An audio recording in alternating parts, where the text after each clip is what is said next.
બાળકો આજના વિડીયોમાં આપણે જોઈશું ચેપ્ટર નંબર 1ના સ્વાધ્યાયના કેટલાક પ્રશ્નો, સ્વાધ્યાયના કેટલાક દાખલાઓ.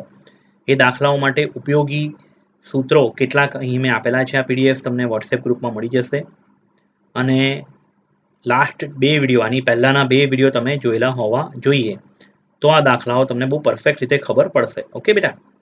તો આ જે અત્યારે તમે જોઈ રહ્યા છો આ કોઠો, આ કોષ્ટક ઓલરેડી આપણે આગળ જોઈ ગયા હતા કે એકમ કોષ દીઠ કેટલા પરમાણુઓ હોય, ત્રિજ્યા r અને એ એકમ કોષની ધારીની લંબાઈ વચ્ચેનો સંબંધ શું છે, પેકિંગ ક્ષમતા, બરાબર, અને 3D માં સવર્ગાંક આ ઓલરેડી જોઈ ગયા છીએ આપણે.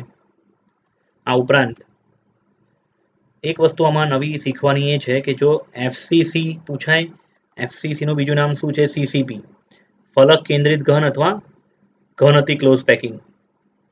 FCC એટલે ફેસ સેન્ટર્ડ ક્યુબિક, CCP એટલે ક્યુબિક ક્લોઝ પેકિંગ. આ બંનેની અંદર સવર્ગાંક 4, સવર્ગાંક નહીં, એકમ કોષ દીઠ પરમાણુઓ 4, સંબંધ ત્રિજ્યા અને r વચ્ચેનો આ રીતનો છે, પેકિંગ ક્ષમતા 74% અને 3D માં સવર્ગાંક 12. હવે આના જેવું જ એક બીજો રચના હતી HCP, હેક્સાગોનલ ક્લોઝ પેકિંગ. હેક્સાગોનલ ક્લોઝ પેકિંગમાં શું હોય કે ભાઈ પરમાણુઓની ગોઠવણી AB પ્રકારે થઈ રહ્યો છે. ધારો કે પહેલું લેયર છે અને હું A નામ આપું, A, એમાં વચ્ચેવાળો ગોળો પોતાના સમતલના 6 ગોળા સાથે અહીંયા જોઈ શકો છો જોડાયેલો હોય, પોતાના સમતલની ઉપરના 3 અને નીચેના 3 આના જેવા જ. એટલે કોઈ પણ એક ગોળોનો સવર્ગાંક થશે 3D માં 12. માં ગોઠવણી AB પ્રકારે. ધારો કે આ પ્રથમ સ્તર છે A, એના નીચેનું સ્તર B, પછી પાછો A, પછી B, એટલે આવું ચાલ્યા કરે. ઠીક છે? અહીં હેક્સાગોનલ ક્લોઝ પેકિંગમાં એકમ કોષ દીઠ કુલ પરમાણુની સંખ્યા 6. આની જરૂર ક્યાં પડશે તમને MCQ માં દાખલાઓમાં? એકમ કોષ દીઠ પરમાણુઓ Z બરાબર 4 હેક્સાગોનલ ક્લોઝ પેકિંગમાં. એટલે હેક્સાગોનલ ક્લોઝ પેકિંગમાં એકમ કોષ દીઠ 6 મુખ્ય પરમાણુઓ હોય, ચતુષ્ફલકીય છિદ્ર 12 અને અષ્ટફલકીય છિદ્ર 6 હોય. હવે આ 6 કેવી રીતના થયું અહીંયા? જો Z બરાબર 1/6 ઇન્ટુ ખૂણાઓ પરમાંના પરમાણુની સંખ્યા. કેમ બેટા 1/6 કર્યું? કેમ કે અહીં કોઈ પણ ખૂણા પરનો ગોળો એ બીજા ટોટલ 6 એકમ કોષો સાથે કોન્ટેક્ટમાં હશે. એક એકમ કોષ મેં ડ્રો કર્યો છે. પેલા બધામાં એકમ કોષ કેવા હતા? ઘન, સમઘન જેવા આપણે ડ્રો કર્યા હતા. જ્યારે આમાં એકમ કોષ આવો આપણે હેક્સાગોનલ ડ્રો કર્યો છે. ફરક સમજવાનો પ્રયત્ન કરજો. આ આકૃતિ ટેક્સ્ટબુકમાં આપી છે ખરી, પણ આને આટલી ડિટેલમાં સમજાઈ નથી. સમજી લેજો બેટા, MCQ માટે કામ લાગશે. અહીં આ ખૂણાવાળો ગોળો છે, કોઈ પણ ખૂણાવાળો ગોળો ટોટલ 6 એકમ કોષો સાથે શેર થયેલો હોય. પેલું જે સમઘન હતું ને, સમઘનમાં ખૂણા પરનો ગોળો 8 સાથે શેર થતો હતો, પણ આ હેક્સાગોનલ શેપ કહેવાય ને બેટા. અહીં આ ખૂણા પરનો ગોળો ટોટલ 6 સાથે શેર થયેલો છે, એટલે પ્રત્યેક ખૂણા પર કેટલામો ભાગ આપણા એકમ કોષમાં હશે? તો 1/6. 1/6 ઇન્ટુ ખૂણાઓ કેટલા છે? 12 ખૂણાઓ. તમે જોઈ શકો છો અહીંયા. જો આ ખૂણા ઉપર પરમાણુ નથી, પણ અહીંયા ઉપરના સમતલમાં 6 ખૂણા ઉપર પરમાણુ છે, નીચેના સમતલમાં 6. એટલે 1/6 ઇન્ટુ 12, ટોટલ 12 પરમાણુઓ જે ખૂણા ઉપર છે એનો 1/6 નો હિસ્સો, એટલે 12 ઇન્ટુ 1/6 કર્યું. પછી 1/2 ઇન્ટુ ફલક. ફલક પર જો એક ઉપરવાળા ફલક પર છે એક વચ્ચોવચ્ચ અને નીચે છે, અને ફલક પર કેટલો હોય? અડધો ગોળો હોય, અને ગુણ્યા 2 ફલક, એટલે 1/2 ઇન્ટુ 2, અને વત્તા કેન્દ્રમાં રહેલા પરમાણુઓ કેટલા છે? તો કે 3. એટલે Z બરાબર શું થશે? 6. ખબર પડી બેટા? 1/6 ઇન્ટુ 12 એટલે 2, 2 પ્લસ 1 3, 3 પ્લસ 3 6. એકમ કોષ દીઠ પરમાણુની સંખ્યા 6. આની પેકિંગ ક્ષમતા શોધવી હશે તો શોધાશે, પણ આપણે હમણાં યાદ રાખીશું કેટલા? 74%. બાકી MCQમાં તમને કંઈ તારવણી પૂછાશે નહીં કે કઈ રીતે થયું એવું. 74% ની યાદ રાખી લેવાની. અને એમાં પણ કોઈ ગોળાનો સવર્ગાંક કેટલો છે? 12 જ છે. આગળ જઈએ.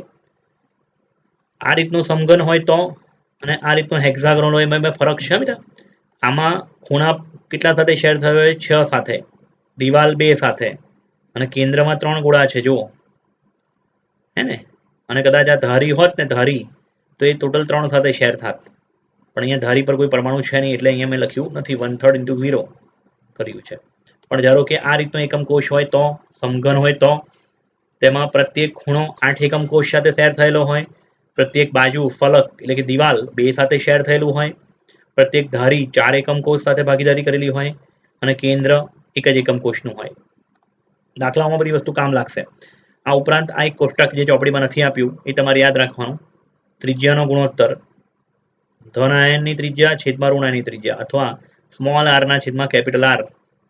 રેડિયસ રેશિયો 0.155 થી 0.225 ની આસપાસ હોય, આની વચ્ચે હોય તો એ શક્ય સવર્ગાંક ધન આયનનો સવર્ગાંક થશે 3.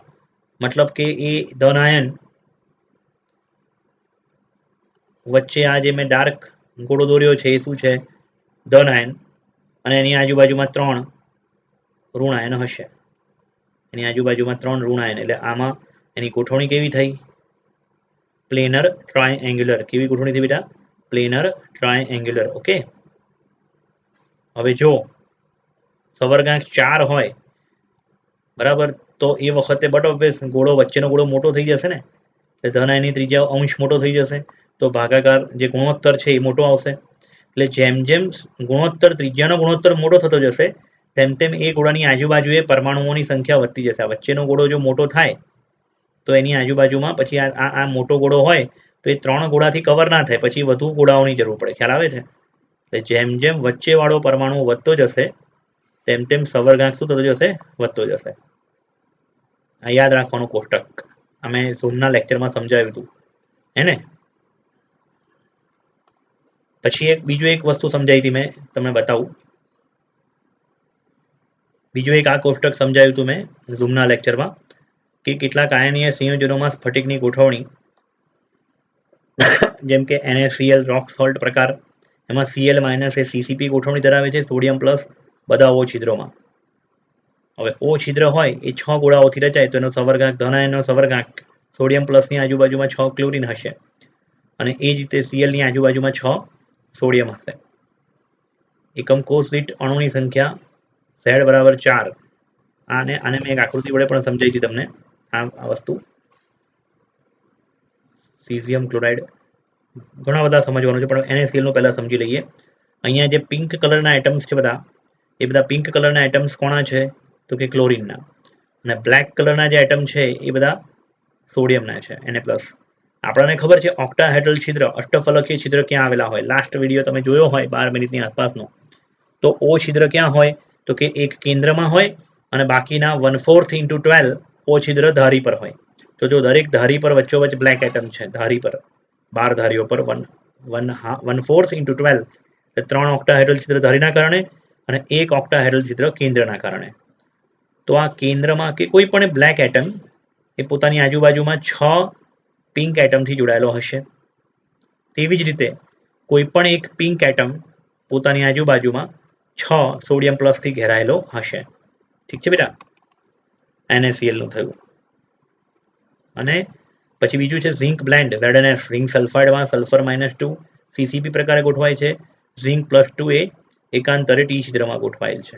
જો આ ટેબલ તમને આવડતું હોય તો તમે થોડું ફોરવર્ડ કરીને દાખલાઓ આગળ જોવા માંડજો, પણ ઘણા વિદ્યાર્થીઓને આ નથી ખબર, એના માટે ડિસ્કસ આપણે કરી રહ્યા છીએ. ઓકે. તો ઝિંક +2 ક્યાં જોડાયેલ છે? T છિદ્રમાં. અને T છિદ્રમાં સવર્ગાંક કેટલો હોય? 4 હોય. એટલે કે ઝિંકની આજુબાજુમાં 4 સલ્ફાઇડ હશે, એટલે 4 ધન આયનનો સવર્ગાંક કેટલો લખ્યો બેટા? 4. એવી જ રીતના સલ્ફરની આજુબાજુમાં પણ 4 ઝિંક હશે. આપણને ખબર છે CCP ગોઠવણી હોય તો Z બરાબર 4 થાય. એકમ કોષ દીઠ મુખ્ય ગોળાઓ 4.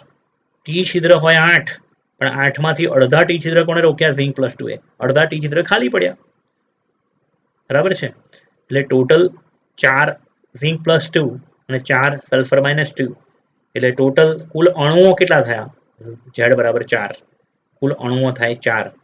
ભૂલ ના થાય 4 + 4 8 ના કરી નાખતા. આ બે અલગ અલગ પ્રકારના પરમાણુઓ છે, એટલે કુલ અણુઓ કેટલા થયા? તો કે 4 અણુઓ. ઝિંક સલ્ફાઇડની આકૃતિ તમને સમજાવું. આ રહી ઝિંક સલ્ફાઇડ માટે. આમાં જે પિંક એટમ છે એ બધા સલ્ફાઇડના છે, S-2 ના છે, અને આ જે ગ્રે કલરના એટમ્સ તમને દેખાય છે નાની સાઇઝના, તે ઝિંક +2 ના છે. તમે જુઓ એકમ કોષની મધ્યમ અહીંયા એક છે T છિદ્ર, પછી આ બાજુની સાઈડ T છિદ્ર ખાલી, પછી બીજું એક T છિદ્ર ભરેલું, બીજું એક ખાલી. રીતના એકાંતરે T છિદ્રમાં કોણ આવેલા છે? Zn+2. આ બે જે Zn+2 છે ને, એક આ અને એક આ, એ તો બહારના એકમ કોષ, બીજા એકમ કોષોના છે. ઓકે. એટલે ટૂંકમાં આપણો જે એકમ કોષ છે તેમાં કેટલા Zn+2 છે? જો 4 Zn+2 છે, હે ને? અને પેલા અને સલ્ફાઇડ કેટલા હશે? એ પણ 4 જ હશે. ખૂણાઓ પર 180 × H અને ફલક પર 1/2 into 6 એટલે ટોટલ 1 + 3 4 સલ્ફર -2 થાય, 4 સલ્ફાઇડ અને 4 Zn + 2 એટલે 4 અણુઓ, ટોટલ 4 અણુઓ થાય. સવર્ગાંક 4 કેવી રીતના થાય તે જુઓ જરા. ટી છિદ્ર બન્યું કેવી રીતના, જો 1 2 ને 3 અને 4 ગોળાઓથી ટી છિદ્ર બન્યું. તો આ 4 ગોળાઓ દ્વારા ગ્રે પરમાણુ જોડાયેલ છે. તેવી રીતના આ ગ્રે પરમાણુ બીજા 4 સલ્ફાઇડથી જોડાયેલ છે. અને તેવી જ રીતના આ પિંક એટમ પણ 4 ગ્રે બોલ્સથી જોડાયેલ છે. ઠીક છે બેટા. એટલે બંનેનો સવર્ગાંક કેટલો હતો? 4 4. એ મેં કોષ્ટકમાં લખ્યો છે. પછી આવે છે CaF2 કેલ્શિયમ ફ્લોરાઇડ એટલે કે ફ્લોરાઇટ મિનરલ. આ ફ્લોરાઇટ મિનરલની અંદર કેલ્શિયમ +2 CCP પ્રકારે છે, ફ્લોરાઇડ માઇનસ બધા જ ટી છિદ્રમાં ગોઠવાય છે. અહીં ધન આયન કોઓર્ડિનેશન નંબર ઓફ કેટાયનનો મિનિંગ થાય ધન આયનનો સવર્ગાંક કેલ્શિયમ +2 ની આજુબાજુમાં 8 ફ્લોરિન છે અને ફ્લોરાઇડની બાજુમાં 4 કેલ્શિયમ. તમને પ્રશ્ન થાય સર અહીંયા 8 અને 4 એવું કેમ થયું? કેમ કે તમે જુઓ સૂત્ર શું છે? CaF2 એટલે કેલ્શિયમની આજુબાજુમાં કમ્પેરમાં ફ્લોરિન ડબલ છે. એટલે કેલ્શિયમની આજુબાજુમાં વધારે ફ્લોરિન છે, પણ ફ્લોરિન એટલે કે નેગેટિવ આયન એન આયનની આજુબાજુમાં ઓછા કેલ્શિયમ છે. ખ્યાલ આવે છે બાળકો? અને આના કરતાં ઊંધું ફ્લોરાઇડથી ઊંધા પ્રકારને કહેવાય એન્ટી ફ્લોરાઇટ, જે જોવા મળે છે Na2O સોડિયમ ઓક્સાઇડમાં. Na2Oમાં આના કરતાં ઊંધું. પેલામાં ધન આયન CCPમાં હતો, ઋણ આયન ટી છિદ્રમાં હતો. આનામાં ઊંધું છે, O-2 એ CCP પ્રકારે છે અને ધન આયન જે છે ટી છિદ્રમાં ગોઠવાય છે. આ બંનેની અંદર ધારો કે આકૃતિ સમજો. CaF2 અહીંયા આકૃતિ સમજાઈ છે મેં, ફ્લોરાઇટ મિનરલ, જેમાં જે હાઇલાઇટ કર્યો છે મેં પિંક એટમ. એ પિંક એટમ જે છે જુઓ જરા, એ કોનો છે?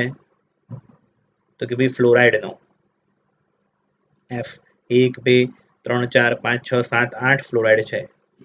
આ કોઈ પણ એક ફ્લોરાઇડ ટી છિદ્રમાં આવેલો છે. એ ફ્લોરાઇડ પોતાની આજુબાજુમાં 4 ગ્રે બોલ્સથી જોડાયેલ છે અને કોઈ પણ એક ગ્રે બોલ, કોઈ પણ એક કેલ્શિયમ પોતાની આજુબાજુમાં 8 ફ્લોરિનથી જોડાયેલ છે. જુઓ, ઠીક છે. એટલે calcium +2 ion is surrounded by 8 fluoride ion and fluoride ion 1 fluoride minus ion surrounded by 4 calcium +2 ion. યાદ રાખજો બેટા. પછી છેલ્લો એક પ્રકાર હતો સીઝિયમ ક્લોરાઇડ. ફરીથી એકવાર કહું છું, જેને આવડતું હોય આગળ ફાસ્ટ ફોરવર્ડ કરીને આગળ જઈ શકે છે. ઠીક છે, દાખલાઓ તરફ. સીઝિયમ ક્લોરાઇડ માટે, સીઝિયમ ક્લોરાઇડ, સીઝિયમ બ્રોમાઇડ વગેરે માટે ક્લોરાઇડ ક્યાં આવેલો હોય છે? બધા જ ખૂણાઓ પર. અને સીઝિયમ +1 એકમ કોષના કેન્દ્ર પર. ઠીક છે, આ રહ્યો અહીંયા. તો આ સીઝિયમ કેટલા કેલ્શિયમ સાથે, કેટલા ક્લોરિન સાથે જોડાયેલો હશે? સીઝિયમ +1 જે પિંક એટમ બીજા ટોટલ 4 આ રીતના બ્લુ એટમ સાથે જોડાયેલો હશે. ઠીક છે. સવર્ગાંક થશે 8. સીઝિયમ +1 નો સવર્ગાંક 8 અને Cl- નો સવર્ગાંક પણ 8.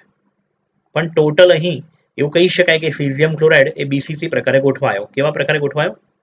હવે BCC શબ્દ બોલું ને તો કેટલાક લોકો આ ટેબલ સાથે કમ્પેરિઝન કરવા માંડે. પેલું આગળ સમજાવ્યું હતું ને આ જ વિડીયોમાં, એ ટેબલ સાથે કમ્પેર કરવા માંડે કે BCC માટે Z = 2 હોય. પણ BCC માટે Z = 2 ક્યારે લેવાય? જ્યારે એક જ પ્રકારના પરમાણુ ખૂણા પર અને ખૂણાઓ પર અને મધ્યમાં એક જ પ્રકારનો પરમાણુ હોય તો. જેમ કે એલ્યુમિનિયમ તો બધે જ એલ્યુમિનિયમ હોય, સોડિયમ તો બધે જ સોડિયમ હોય, તો એ ચાલે Z = 2. પણ અહીં તો સીઝિયમ અને ક્લોરિન બેઉ થઈને ટોટલ એક અણુ બને છે. એટલે આના માટે સીઝિયમ ક્લોરાઇડમાં Z = શું લેવાનું? 1 લેવાનું. ઠીક છે બેટા. પાછળ તમને નીટમાં પૂછાયેલો MCQ બી કરાય છે આ બેઝ ઉપર, ડોન્ટ વરી. અહીં આપણે સંબંધ વિકસાવીએ સીઝિયમ ક્લોરાઇડ માટે. અહીંયા મેં એ જો એક અંતસ્થ વિકર્ણ ડ્રો કર્યો છે, √3a. ખૂણા પર ક્લોરિન છે, આ ખૂણા પર ક્લોરિન છે અને વચ્ચે સીઝિયમ +1. બે ન્યુક્લિયસ વચ્ચેનું અંતર, ઋણ આયનનું ન્યુક્લિયસ અને ધન આયનનું ન્યુક્લિયસ વચ્ચેનું અંતર, કેન્દ્ર વચ્ચેનું અંતર √3a/2 થાય છે. જો અંતસ્થ વિકર્ણનું અડધું, એટલે બે ક્રમિક આયનો ધન આયન ઋણ આયન વચ્ચેનું અંતર = √3a/2. R+ + R- = √3a/2. યાદ રાખજો, MCQમાં કામ લાગશે. ઠીક છે. NaCl પ્રકાર હોય. NaClમાં શું હતું? ક્લોરાઇડ ક્યાં હતો? તો કે ભાઈ ફલકની મધ્યમાં. અને સોડિયમ પ્લસ ક્યાં હતો? તો ભાઈ ઓક્ટાહાઇડ્રલ છિદ્રમાં. અને ઓક્ટાહાઇડ્રલ છિદ્ર ક્યાં હોય? ધારીઓ પર પણ હોય અને કેન્દ્રમાં પણ હોય. તો આ ધારીવાળું જે ઓક્ટાહાઇડ્રલ છિદ્ર છે તેમાં સોડિયમ પ્લસને આપણે ધારેલો છે, મૂકેલો છે. ધારીની લંબાઈ થાય a. ધારેલી લંબાઈનું અડધું મૂલ્ય એટલે a/2. અને a/2 માં શું આવી ગયું જો ધનાયની ત્રિજ્યા અને ઋણાયની ત્રિજ્યા એટલે r plus r minus is equal two a/2. એટલે જ્યારે જ્યારે NaCl પ્રકાર હોય ત્યારે આ લોજિક આપણે વાપરી શકાય જો જરૂરિયાત હોય દાખલામાં કે MCQમાં તો. ઠીક છે, પછી આગળ જઈએ બેટા. ત્યારબાદ લાસ્ટ લેક્ચરમાં મેં સમજાવ્યું હતું તમને, ઝૂમના લાઈવ લેક્ચરમાં સમજાવ્યું હતું. યુટ્યુબ પર આ થિયરી નથી મૂકેલી. એટલે આ સૂત્ર એકમ કોષની ઘનતા શોધવી હોય, સાદો ઘન, BCC કે FCC માટે તમે આ સૂત્ર વાપરી શકો છો. ઘનતા બરાબર Zm upon a cube Na, density D બરાબર Zm upon a cube Na. અથવા આ સૂત્ર આવ્યું શેમાના પરથી? એકચ્યુઅલી આ સૂત્ર જે છે તે આવ્યું કોના પરથી? આના પરથી. ઠીક છે, પણ આપણે દાખલામાં કયું વાપરવાનું? આ. અહીંયા સ્મોલ m એટલે શું અને z એટલે શું? સીધી વાત કરું તો ઘનતા એટલે શું? દળના છેદમાં કદ. એકમ કોષમાં રહેલા પરમાણુનું દળ છેદમાં એકમ કોષનું કદ. એકમ કોષમાં z બરાબર 1 બી હોઈ શકે, z બરાબર 2 બી હોઈ શકે, z બરાબર 3 પણ હોઈ શકે. સાદો ઘન હોય તો z બરાબર 1 હોય, BCC હોય તો z બરાબર 2 હોય, અને FCC કે CCP હોય તો z બરાબર 4 એકમ કોષ દીઠ પરમાણુ. તો m ને શું કહેવાય? એક પરમાણુનું દળ. એક પરમાણુનું દળ. તો 2 પરમાણુ હોય તો 2 ઇન્ટુ m, 4 પરમાણુ હોય તો 4 ઇન્ટુ m. ઠીક છે બેટા? અને છેદમાં એકમ કોષનું કદ. પણ આપણે તમને લોકોને જે બધા પરમાણુ ભાર ખબર છે, જેમ કે સોડિયમનો 23, તો શું એ 23 ગ્રામ પ્રતિ મોલ, તો શું એ 23 ગ્રામ એક પરમાણુ દળ છે? ના, 1 મોલ પરમાણુ દળ છે. હા, એક નાનકડા પરમાણુ દળ તમારે શોધવું હોય તો શું કરી શકાય? 23 U લઈ શકાય સોડિયમ માટે, અને પછી 23 U ને પાછું ગ્રામમાં ફેરવવાનું. એના કરતાં બેટર છે તમે આ સ્મોલ m ને કન્વર્ટ શેમાં કરી નાખો? Capital M upon Na. અહીંયા કેપિટલ M એટલે પરમાણુ ભારના છેદમાં એવોગાડ્રો આંક. કેમ કે 23 ગ્રામ સોડિયમ માટે 23 ગ્રામ દળ કેટલા પરમાણુઓનું? 6.022 into 10⁻23 પરમાણુનું દળ m જેટલું. તો એક પરમાણુ દળ એટલે કે small m is equal two how much? તો શું કરવું પડે? 1 ગુણ્યા 23 ના છેદમાં Na. એટલે 23 એટલે શું? પરમાણુ ભારના છેદમાં Na. ખ્યાલ આવ્યો બેટા? બાકી ગોખી કાઢજો. શું સૂત્ર છે? Zm upon a cube Na. પણ સમજશો તો કામ લાગશે, એટલે હું તમને સમજાઈ રહ્યો છું. ઘનતા બરાબર Zm upon a cube Na. Z એટલે એકમ કોષ દીઠ પરમાણુની સંખ્યા. ડેન્સિટી ઘનતાનું એકમ લેવાનું ગ્રામ પ્રતિ સેન્ટીમીટર ક્યુબ. પરમાણુ દળ લેવાનું ગ્રામમાં, m હોય તો, અને આ નીચેવાળું સૂત્ર વાપરતા હોય તો પરમાણુ દળ લેવાનું ગ્રામ પ્રતિ મોલમાં. ઠીક છે? ધારની લંબાઈ લેવાની સેન્ટીમીટરમાં, અને એને એવોગાડ્રો આંક આપણને ખબર છે 6.022 into 10⁻23. પરંતુ જો તમે આ બધું મેં ગ્રામમાં લેવડાવ્યું તમને CGSમાં, આના બદલે તમે MKSમાં લો તો પછી ઘનતા ગ્રામ પ્રતિ સેન્ટીમીટર ક્યુબના બદલે થઈ જશે કિલોગ્રામ પર મીટર ક્યુબ. તો પછી પરમાણુ દળ કિલોગ્રામ પ્રતિ મોલમાં અને ધારની લંબાઈ મીટરમાં લેવાની. સમજણ પડે છે? પણ આપણા ચોપડીના જેટલા બધા દાખલાઓ છે તેમાં આ પ્રકારના એકમોથી સોલ્વ થઈ જશે. એક દાખલો ખાલી તમારે MKSથી કરવાનો છે. હવે આગળ જઈએ. બીજી એક રીત કે પરમાણુઓની ગોઠવણી આપેલી હશે તમને કે ભાઈ એ પરમાણુ ખૂણાઓ પર, P પરમાણુ કેન્દ્રમાં, અથવા એ પરમાણુ FCC, B પરમાણુ T છિદ્રમાં, અને એકમ અને સંયોજનનું સૂત્ર તારવો. આ રીતે કોઈ પ્રશ્ન હશે. પરમાણુની ગોઠવણી પરથી અણુસૂત્ર નક્કી કરવાનું પૂછાયું હોય ત્યારે 3 પોઈન્ટ યાદ રાખવાના. પહેલો પોઈન્ટ, તમારે આખા સ્ફટિકની ચિંતા નહીં કરવાની, એક એકમ કોષ માટે વિચારવાનું. એક એકમ કોષ દીઠ જુદા જુદા પરમાણુઓ જેટલા બી આપ્યા હોય, 2, 3 જેટલા બી પરમાણુ તમને આપ્યા હોય, એ પરમાણુની સંખ્યા શોધવાની. એકમ કોષ દીઠ પરમાણુ યાદ રાખજો. અગર કોઈ પરમાણુ ખૂણાઓ પર હોય તો કેટલામો ભાગ હોય ખૂણા પર એ પરમાણુનો? 1/8 ગુણ્યા 8 જો બધા ખૂણાઓ પર હોય તો. પછી એકાદા ખૂણા પરથી મિસિંગ હોય તો 1/8 into 7 કરી દેવાનું. સમજણ પડે છે? ધારીઓ ફલક કેટલી હોય? 6, અને દરેક ફલક પર અડધો ઘોડો હોય.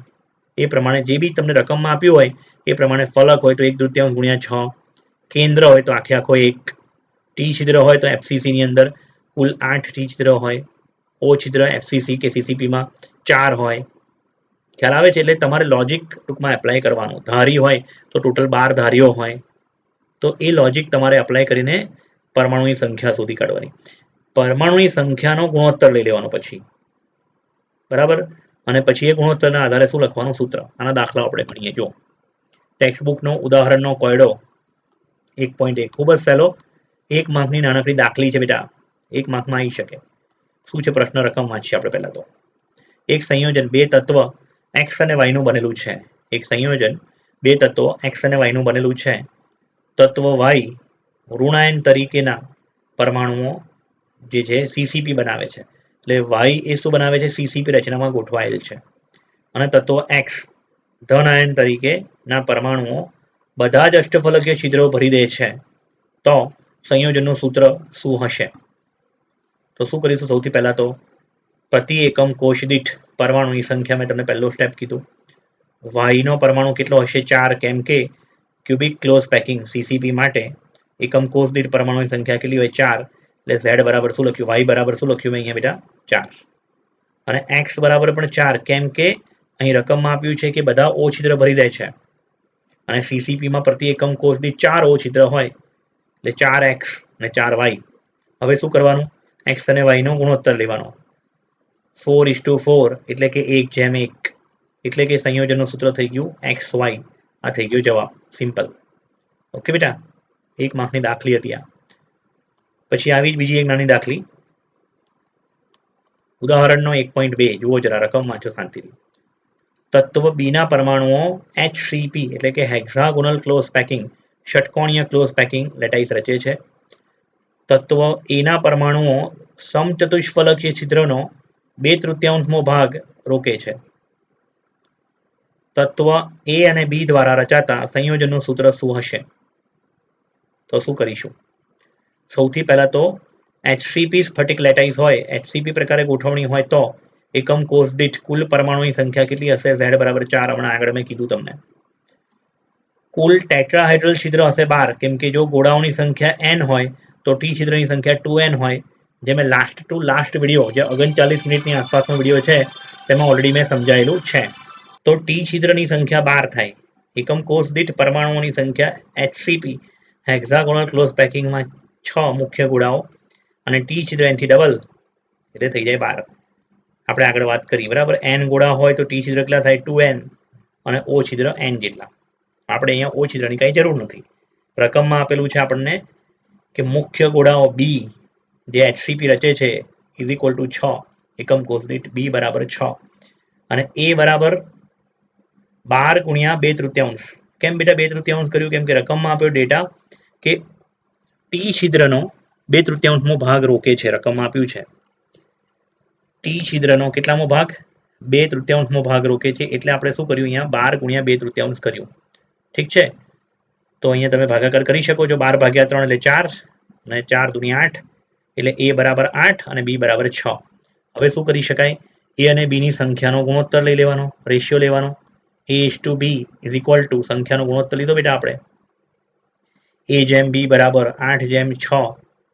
બંનેને 2 થી ભાગ ચાલશે એટલે 4/3 4:3 એટલે કે A4B3 એ થઈ ગયું સંયોજનનું સૂત્ર. આ થઈ ગયો આપણો જવાબ. ઠીક છે બેટા. પછી આગળ જઈએ. ચોપડીનો જ લખાણ સંબંધિત પ્રશ્ન 1.15 એટલે કે ઇન્ટેક્સ ક્વેશ્ચન 1.15. ક્વેશ્ચન વાંચો શાંતિથી. રકમ શું લખે છે જુઓ. એક સંયોજન બે તત્વો M અને N થી રચાય છે. M અને N બે તત્વ છે. એમાંથી N તત્વ CCP લેટાઈસમાં ગોઠવાય છે અને M ના પરમાણુઓ ચતુષ્ફલકીય છિદ્ર એટલે કે ટી છિદ્રનો 1/3 ભાગ રોકે છે. તો સંયોજનનું સૂત્ર શું હશે? હમણાં પાછળ કર્યું એના જેવો જ છે આ પ્રશ્ન પણ. પહેલા શું કરવાનું? એકમ કોષ દીઠ પરમાણુની સંખ્યા n બરાબર 4 કેમ કર્યું? કેમ કે અહીંયા રકમમાં આપ્યું છે કે n પરમાણુઓ CCP ગોઠવણી ધરાવે છે અને CCPમાં એકમ કોષ દીઠ 4 પરમાણુઓ હોય એટલે n બરાબર મેં 4 લખ્યું. m બરાબર 8 × 1/3, કારણ કે કુલ ટી છિદ્ર હોય 8 અને તેનો 1/3 ભાગ એટલે 8 × 1/3 એટલે થઈ જાય 8/3. m ઇઝ ઇક્વલ ટુ શું થઈ જાય બેટા? 8/3. હવે પરમાણુની સંખ્યાની ગુણોત્તર લેવાનો. m:n equal to 8/3:4. બંનેને 4 વડે ભાગો બંનેને 4 થી તમે ડિવાઈડ કરો તો શું થાય 2/3:1 અને છેદનો 3 પેલી બાજુ જાય તે થઈ જાય 2:3 m:n ઇઝ ઇક્વલ ટુ 2:3 ગુણોત્તર થયો એટલે m2n3 એ સંયોજનનું સૂત્ર થઈ જાય. 2 ને આપણે n થી ગુણવાનું, 3 ને n થી ગુણવાનું એટલે શું થઈ જાય m2n3 સંયોજનનું સૂત્ર. આ થઈ ગયું જવાબ બેટા. આ એક જ રીતના દાખલાઓ બધા પહેલા એક સાથે લઈ લીધા છે, પછી બીજી રીત પકડીશું આપણે, પછી ત્રીજી રીત. ઓકે, સ્વાધ્યાયનો અને જો તમને આ રીતે આવડતી હોય તો દાખલો જાતે પણ કરી શકો છો અને ફોરવર્ડ કરો આગળનો. બરાબર છે, જે જગ્યાએ તમે અટવાતા હોય ત્યાં તમે પાછું પ્લે કરી શકો છો. સ્વાધ્યાય 1.12 નો દાખલો. એક સમઘનીય પદાર્થ ઘન પદાર્થ બે તત્વો પી અને ક્યુ નો બનેલો છે.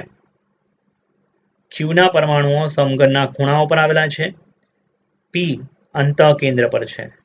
તો સંયોજનનું સૂત્ર શું હશે? પી અને ક્યુના સવર્ગાંક કેટલો હશે? બહુ સિમ્પલ પ્રશ્ન છે, 1 માર્કમાં આવી શકે, કદાચ 2 માર્કમાં.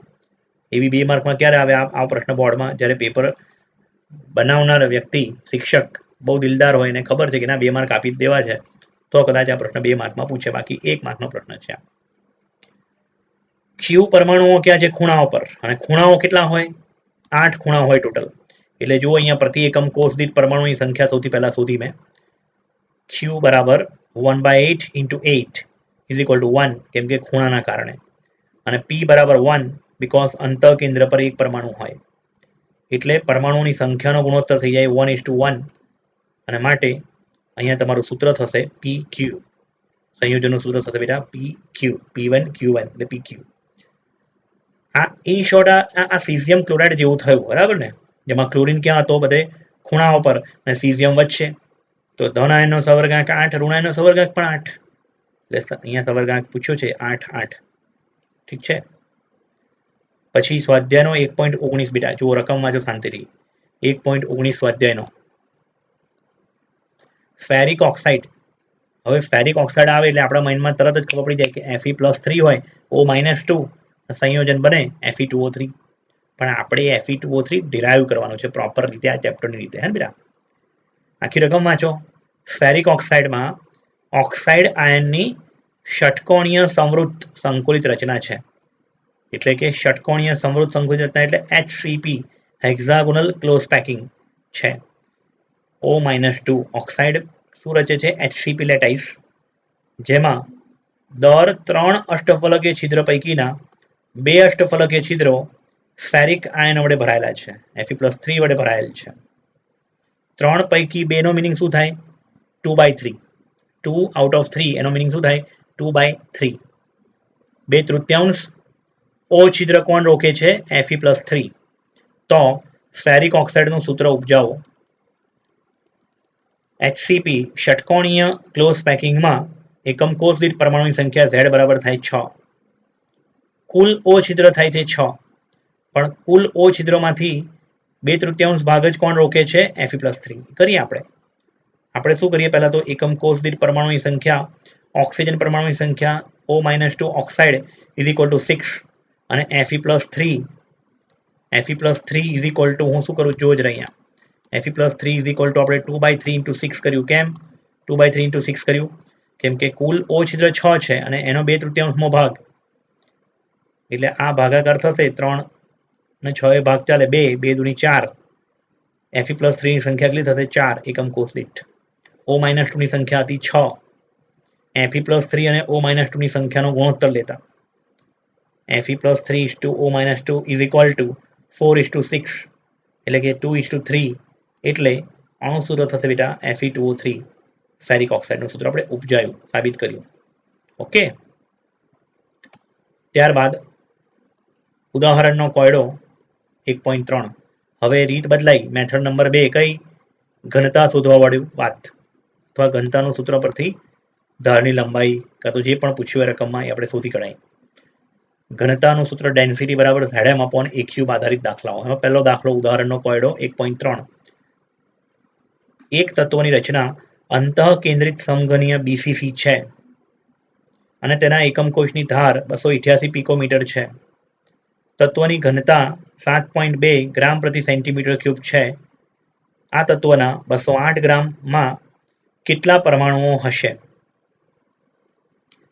બીસીસી રકમમાં આપ્યું છે બીસીસી, એની ધારની લંબાઈ small a is equal to 288 picometre, એને સેન્ટીમીટરમાં આપણે કન્વર્ટ કરી લઈશું. ઘનતા ડેન્સિટી ડી આપેલી છે, તો ડેન્સિટી ડી બરાબર Z M upon A cube એને આ સૂત્રમાં આપણી પાસે શું નથી? એમ, પરમાણુ ભાર નથી આપ્યો જો રકમમાં.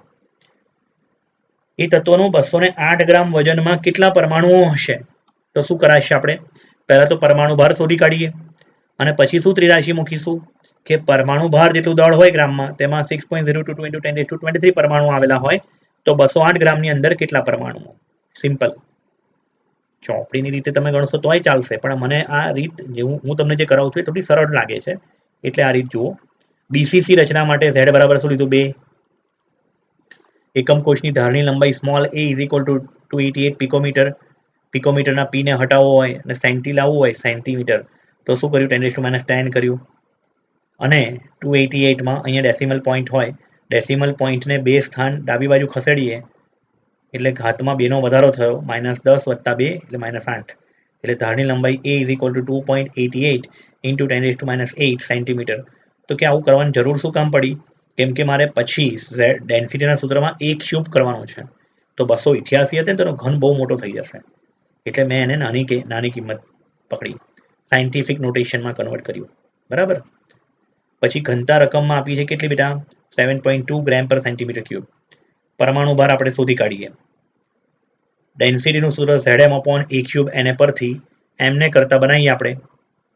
Capital M is equal to એમને કરતા બનાવો એટલે એ ક્યુબ સામે જાય, એને સામે ગુણાય અને ઝેડ છેદમાં આવી જાય, એટલે સૂત્ર બની જાય એમ બરાબર ડી ઇન્ટુ એ ક્યુબ ઇન્ટુ એને અપોન ઝેડ. આમાં ડેન્સિટીની વેલ્યુ મૂકી, એ ક્યુબ 2.88 × 10⁻8 નો ઘન, એટલે 2.88 નો ઘન ગુણ્યા 10⁻8 નો ઘન શું થાય? 10⁻24.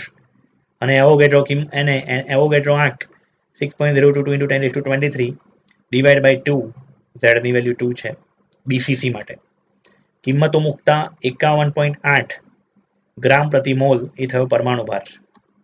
એટલે કે 51.8 ગ્રામ દળમાં પરમાણુની સંખ્યા 6.022 × 10⁻23, તો 208 ગ્રામ દળમાં પરમાણુની સંખ્યા કેટલી?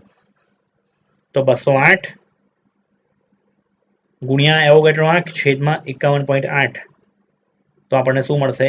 પરમાણુની સંખ્યા 24.18 ગુણ્યા 10⁻23, અથવા તમે આવું પણ લખી શકો 2.418 × 10⁻24 પણ લખી શકો બેટા. સિમ્પલ રીત છે, ચોપડી કરતાં થોડી અલગ રીત પણ ખબર પડે એવી રીત છે. ઓકે. ત્યારબાદ ઉદાહરણનો કોયડો 1.4 રકમ વાંચો જરા ધ્યાનથી.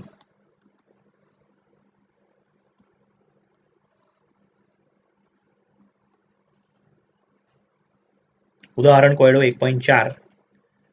ક્ષ-કિરણ એટલે કે એક્સ-રે વિવર્તન દર્શાવે છે કે કોપર FCC એકમ કોષમાં સ્ફટિકીકરણ પામે છે અને તેની ધારની લંબાઈ small a is equal two 3.608 × 10⁻8 centimetre છે. બીજા એક પ્રયોગમાં કોપરની ઘનતા ડેન્સિટી બરાબર 8.92 ગ્રામ પર સેન્ટીમીટર ક્યુબ નક્કી કરવામાં આવી છે, તો કોપરનું પરમાણુ દળ m શોધો. કદાચ આપણને કોપરનું પરમાણુ ભાર ખબર બી હોય 63.5 અથવા 63.3 ની આજુબાજુ, પણ ડાયરેક્ટ લખી નખાય નહીં, પ્રોપર ગણતરીથી જવાબ લાયા હશું તો જ માર્ક મળશે, હે ને? FCC માટે Z બરાબર 4, એકમ કોષ દીઠ પરમાણુઓ 4. ધારની લંબાઈ small a is equal two 3.608 × 10⁻8 centimetre જે રકમમાં આપ્યું છે. ઘનતા રકમમાં આપી છે 8.92 ગ્રામ પર સેન્ટીમીટર ક્યુબ અને પરમાણુ દળ શોધવાનું છે આપણે. સેમ આગળના દાખલાની જેમ જ એમને કરતા બનાવીશું પરમાણુ ભારને, એટલે આપણને પરમાણુ ભાર મળી જશે બેટા 63.1. ડેટા મૂકીશું, બધી કિંમતો મૂકીશું અને ગુણાકાર ભાગાકાર કરીશું. 63.1 ગ્રામ પ્રતિ મોલ કોપરનો પરમાણુ ભાર થયો. ઠીક છે બેટા. પછી ઉદાહરણનો કોયડો 1.5 રકમ વાંચો ધ્યાનથી. સિલ્વર એટલે Ag સીસીપી લેટાઇસ રચે છે, સીસીપી ક્યુબિક ક્લોઝ પેકિંગ, અને તેમાં સ્ફટિકના એક્સ કિરણોનો અભ્યાસ એટલે એક્સ-રેનો અભ્યાસ પરથી દર્શાવે છે કે એકમ કોષની ધારની લંબાઈ small a is equal two 408.6 picometre થશે આપેલી છે. અને સિલ્વરની ઘનતા ડેન્સિટી ગણવાની છે તમારે. એજી સિલ્વરનો પરમાણુ ભાર 107.9 લો. અગર આ દાખલામાં ન આલ્યું હોત ને પરમાણુ ભાર તો આપણે 108 લેતા પરમાણુ ભાર. 108 યુ ને તમે 108 ગ્રામ પ્રતિ મોલ પણ લઈ શકો. એટલે કે 107.9 અહીં આપેલ છે, 107.9 ગ્રામ પ્રતિ મોલ પરમાણુ ભાર. એ લોકો કન્ફ્યુઝ કરશે, પરમાણુ ભારને તમને યુમાં આપશે, પણ તમારે લેવાનો રકમ તમને એટલું ખબર હોય કે જેટલું દળ એક પરમાણુનું યુમાં હોય તેટલું જ દળ એક મોલ પરમાણુનું ગ્રામમાં હોય. એટલે મોલ કોન્સેપ્ટ તમને બહુ બેઝિકથી ખબર હોવી જોઈએ. સીસીપી પ્રકારના લેટાઇસમાં પ્રતિ એકમ કોષ દીઠ પરમાણુ Z બરાબર 4. ધારની લંબાઈ રકમમાં આપી છે 408.6 પિકોમીટરને સેન્ટીમીટરમાં કન્વર્ટ કરી 4.086 × 10⁻8 સેન્ટીમીટર. સિલ્વરનો પરમાણુ ભાર 107.9 ગ્રામ પ્રતિ મોલ આપેલ છે રકમમાં. ડેન્સિટીને કરતા બનાવીશું આપણે, જે આપણે શોધવાનું છે. બધી કિંમતો મૂકતા ગુણાકાર ભાગાકાર કરતા ડેન્સિટી મળશે 10.